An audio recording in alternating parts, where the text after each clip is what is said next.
L'hélice a volé vers le ciel, puis est tombée sur le sol. Un garçon de 7 ans est allé la ramasser mais personne ne s'attendait à ce qu'il se fasse couper le bras net par une trémie. Sa mère, qui était à côté, a vu la scène, a rampé en hâte vers lui et a éclaté en sanglots, complètement abattu. Le frère aîné du garçon a pris la route en voiture, en trompe vers l'hôpital. Mais une activité publique avait lieu dans la rue, malgré les klaxons qu'il a activés sans cesse, la foule est restée immobile. Un vieil homme, agacé, est même venu le réprimander mais quand il a vu le garçon couvert de sang et le bras posé sur le siège passager, il a immédiatement pris un mégaphone pour disperser la foule, ouvrant un passage pour le garçon. Le frère a remercié inlassablement les gens autour, mais ils ont ensuite été bloqués par un feu rouge de plusieurs dizaines de secondes. Sans hésiter, il a traversé en violation de la règle seulement pour être arrêté par un agent de police en face. Lorsque l'agent a vu l'état lamentable du garçon, il a immédiatement pris son vélo pour guider la voiture devant elle. À l'hôpital, les médecins ont immédiatement lancé un traitement d'urgence. Le garçon criait de douleur, son cri perçant le cœur, tandis que sa mère souffrait comme si son propre cœur était déchiré. Bientôt, les plaies du garçon ont été soignées provisoirement mais les médecins ont informé la famille que les conditions médicales de l'établissement étaient limitées, et qu'il fallait se rendre à Ürümqi pour une opération de réimplantation du bras. Ils ont ajouté que la difficulté de l'opération serait très élevée. À cette nouvelle, la mère s'est évanouie sur le champ. La pression est alors tombée sur le frère aîné, fallait-il sauver la vie du garçon ou tenter de récupérer son bras? Il était lui aussi complètement abattu sans bras, la vie de son frère allait être ruinée. En même temps, les médecins d'Ürümqi ont informé tout le monde qu'il fallait effectuer l'opération en moins de 8 heures après la blessure. Or, 3 heures s'étaient déjà écoulées. Une course contre la montre, une opération de sauvetage par relais, a donc commencé. Le frère a emmené son frère pour prendre le prochain vol vers Ürümqi. Mais quand l'ambulance, 120, est arrivée à l'aéroport, la porte d'embarquement était déjà fermée. De l'autre côté, à Ürümqi, les médecins avaient commencé à préparer l'opération en hâte dès qu'ils avaient appris la venue du garçon mais l'avion était sur le point de décoller. À ce moment-là, le directeur général de la sécurité de l'aéroport a vu le bras détaché du garçon et a été sous le choc. Il a immédiatement contacté l'équipage pour demander s'il pouvait laisser les deux frères monter à bord.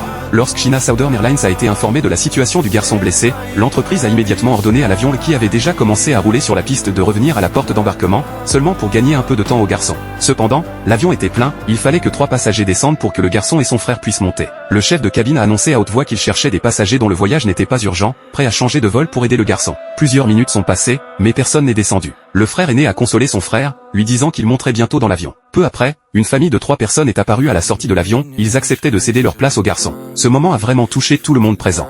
Le pilote de la filiale Xinjiang de China Southern Airlines a immédiatement demandé une autorisation de vol direct dès le décollage. Cependant, la route aérienne vers Ürümqi était déjà fixée, passer par une zone restreinte nécessitait une demande spécifique à l'Air Force. Heureusement, l'Air Force a approuvé la requête du pilote sans délai. En ce moment-là, le bras détaché du garçon saignait encore, et le garçon pleurait, son corps tremblant de tous ses membres. Sa mère, qui était revenue à elle après son évanouissement, était torturée par l'inquiétude pour son fils cadet. L'état du garçon n'était pas optimiste du tout, il respirait à haute fréquence, souffrant d'une pneumothorax. Heureusement, parmi les passagers de l'avion se trouvait un médecin. Mais juste quand ce dernier allait utiliser une aiguille pour aider le garçon à respirer plus facilement, l'avion a commencé à subir des turbulences. Après plusieurs dizaines de secondes, l'avion est enfin devenu stable et le garçon a fini par respirer normalement. Cependant, un nouveau problème est survenu, le garçon était trop fatigué et est tombé endormi. Or, les médecins avaient clairement précisé qu'il ne fallait pas le laisser dormir.